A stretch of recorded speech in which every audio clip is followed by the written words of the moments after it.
El 10 de mayo de 1897, 35 hombres comenzaron a descender, uno tras otro, por la escalera del pozo principal de la mina Sneffel. A cada peldaño, la luz del día quedaba más atrás y la oscuridad los envolvía por completo. Muchos de esos hombres no volverían a ver la superficie. Esta es su historia. Como siempre, se recomienda discreción al espectador. Hola a todos. Bienvenidos a Tenebrífico. Hay lugares en este mundo donde la oscuridad no es ausencia de luz, sino presencia de algo más. Algo que espera, paciente, en el silencio de la piedra. Lugares donde el aire que respiras puede convertirse en un instante en tu verdugo. El 10 de mayo de 1897, en una pequeña isla entre Irlanda e Inglaterra, 35 hombres caminaron hacia uno de esos lugares. No lo sabían. Para ellos, era solo otro lunes gris, otro descenso rutinario, otra jornada de sudor, polvo de mineral y el eco de sus propios pasos en las entrañas de la montaña Snaefell. La primavera pintaba el cielo de la isla de Man con un azul despiadadamente perfecto. Un aire limpio, cargado del aroma salino del mar de Irlanda, acariciaba los acantilados y los verdes valles. Pero en el pueblo de Laxey, la belleza era un lujo abstracto, un cuadro que se observaba desde la ventana de una vida dedicada a la tierra. Aquí, la economía latía al ritmo monótono y potente del pico, la dinamita y el torno que subía los kibbles, cargados de mineral. La minería no era una opción entre otras.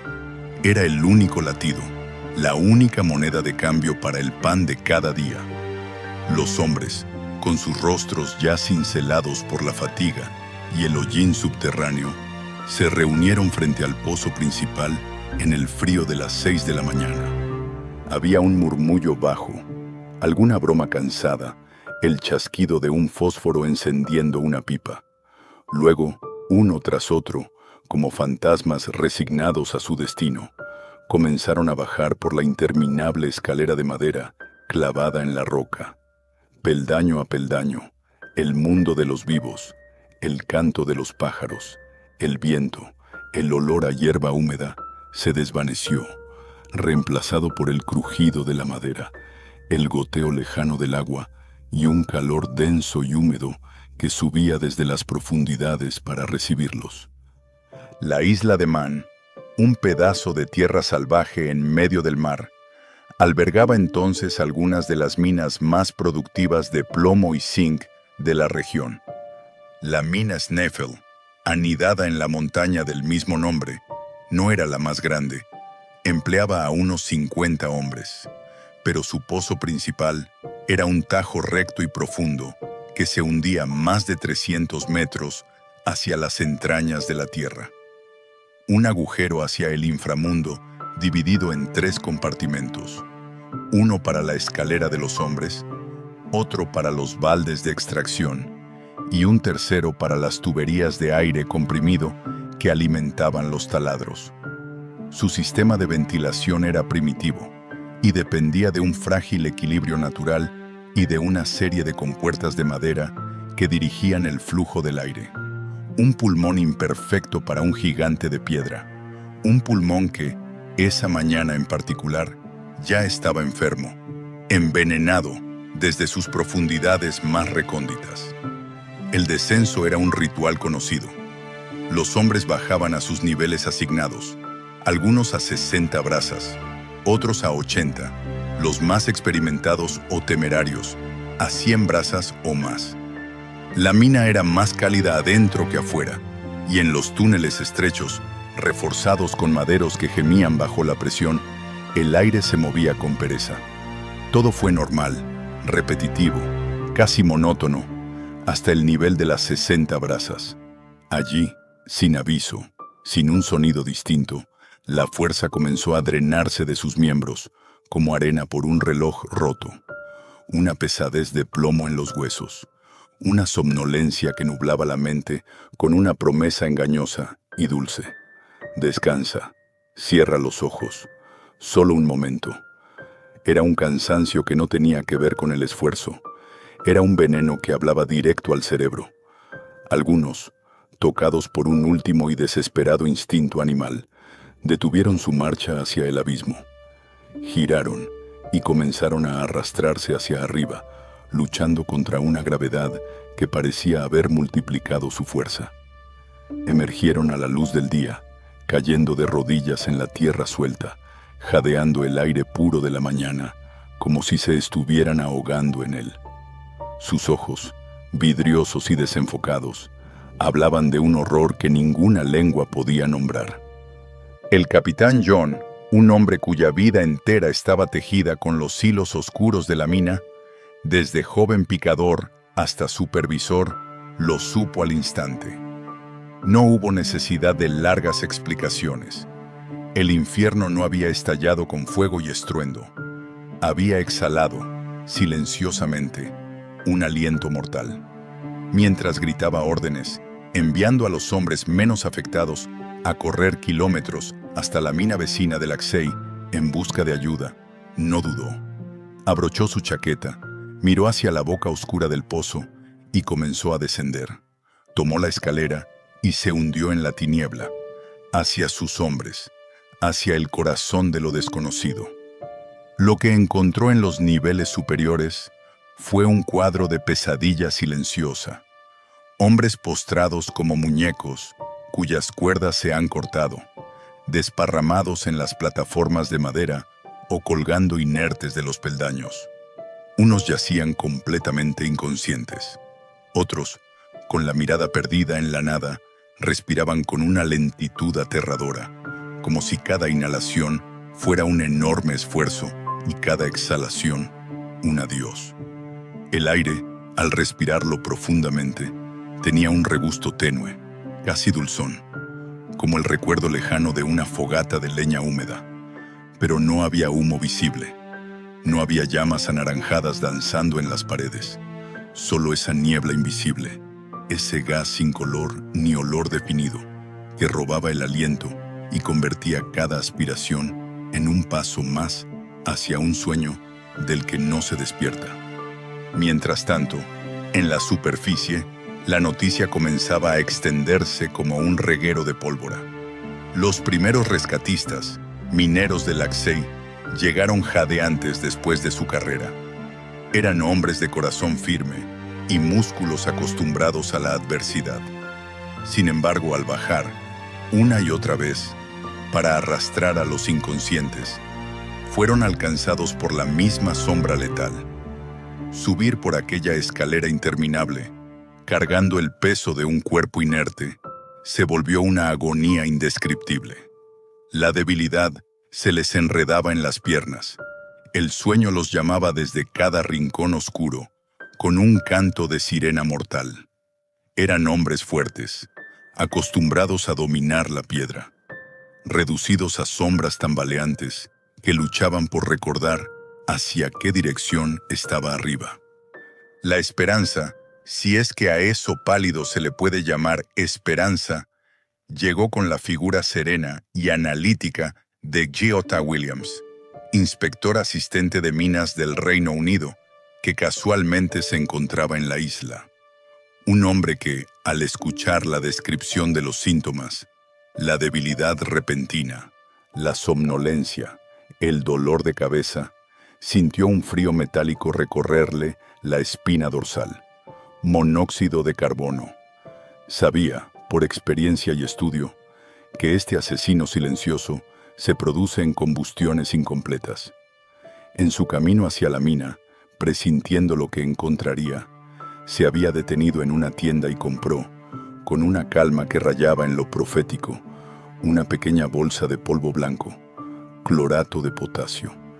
En el nivel 60, con los últimos supervivientes y rescatistas al borde del colapso total, Williams hizo algo que parecía una locura. Recogió periódicos sueltos, los arrugó y los encendió. Luego, sacando su bolsa, esparció puñados de ese polvo sobre las llamas. No era para calentar el ambiente gélido, era para crear oxígeno. La combustión del clorato de potasio libera oxígeno puro. Ordenó a los hombres que se agruparan y respiraran el humo. Y contra toda lógica y ante los ojos atónitos de los presentes, los moribundos comenzaron a parpadear, a toser, a recuperar el color. La fuerza, justa y milagrosa, regresó a sus músculos lo suficiente para seguir trepando, peldaño a peldaño, hacia la luz que los esperaba arriba. Pero esa chispa de vida fue solo para los que estaban lo suficientemente cerca de la superficie. Para los que habían descendido más allá, hacia las profundidades donde el gas era más denso que la propia oscuridad, no había fuego químico que los salvara. El rescate, a partir de ese momento, se transformó en una ceremonia fúnebre, lenta y agotadora. Cuerpo a cuerpo, los sacaban, envueltos en mantas, víctimas de un asesino sin rostro que había llenado su pulmón de piedra. La operación se extendió durante días, luego semanas. El último en ser encontrado fue un joven de 21 años, llamado Robert Kelly. Su cuerpo yació solo en la fría oscuridad durante casi un mes, custodiado por el mismo gas que lo había matado, inaccesible en un nivel donde el aire era pura muerte. La investigación posterior, dirigida por Sir Clement Leneve Foster, inspector jefe de minas, que llegó desde Inglaterra, no buscaba un solo culpable, sino la disección minuciosa de una catástrofe evitable. Y lo que descubrió, capa tras capa de negligencia y autoengaño, era suficiente para helar la sangre. No hubo un solo error. Fue una constelación de fallos, omisiones y mentiras bien intencionadas. Cuando sus equipos tomaron muestras del aire en los niveles profundos, los instrumentos revelaron una verdad monstruosa: 10.700 partes por millón de monóxido de carbono. 13 veces la concentración que puede matar a un hombre en una hora. A esa saturación, un ser humano tiene entre 1 y 3 minutos de conciencia útil antes de que el gas, al unirse a su hemoglobina 300 veces más fácilmente que el oxígeno, le robe la vida para siempre. El ascenso desde los niveles más profundos tomaba, en el mejor de los casos, 30 minutos. Las matemáticas de la muerte eran inexorables y no dejaban espacio para la esperanza. Clement rastreó el origen hasta un incendio lento, perezoso, casi tímido, que ardía en los niveles 130 y 141, lejos del pozo principal, en una zona de circulación de aire casi nula. No era un infierno furioso, sino un fuego mal apagado, o más probablemente, una vela olvidada. Una simple vela que algún minero, al terminar su turno, el sábado anterior, no apagó correctamente con los dedos húmedos de saliva. Esa pequeña llama, alimentada por el escaso oxígeno residual, había estado ardiendo sin llamar la atención durante todo el domingo, cocinando silenciosamente su veneno letal y acumulándolo en las cámaras más bajas como un lago invisible. Y luego estaban las compuertas, esas compuertas de ventilación críticas que debían estar cerradas para forzar al aire fresco a descender hasta el fondo y limpiar los túneles.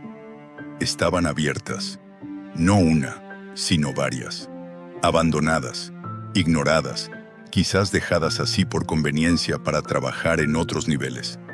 Este hecho, por sí solo, había estancado el aire en las profundidades, permitiendo que el monóxido de carbono se acumulara hasta niveles estratosféricos. Lo más aterrador es que esto no era un secreto. Los mineros se habían quejado durante años de la mala calidad del aire, pero los informes de inspección oficiales, incluido uno firmado por el propio Williams apenas unos días antes de la tragedia, declaraban con burocrática tranquilidad que todo se encontraba en condiciones satisfactorias y que el sistema de ventilación funcionaba de manera eficaz. El sistema no había fallado por un defecto mecánico. Había sido saboteado día a día por la indiferencia, la presión por la producción y la voluntad de no ver lo que era incómodo mirar.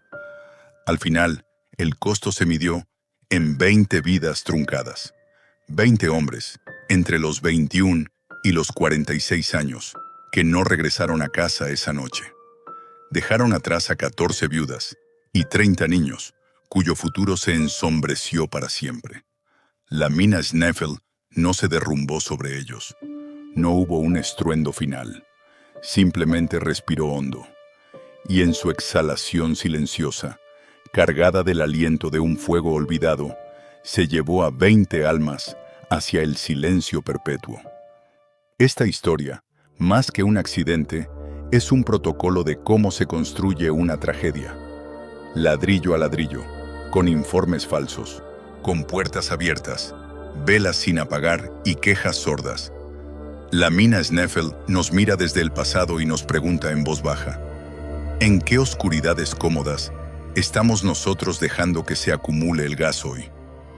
Si llegaste hasta aquí, gracias por adentrarte en la oscuridad conmigo.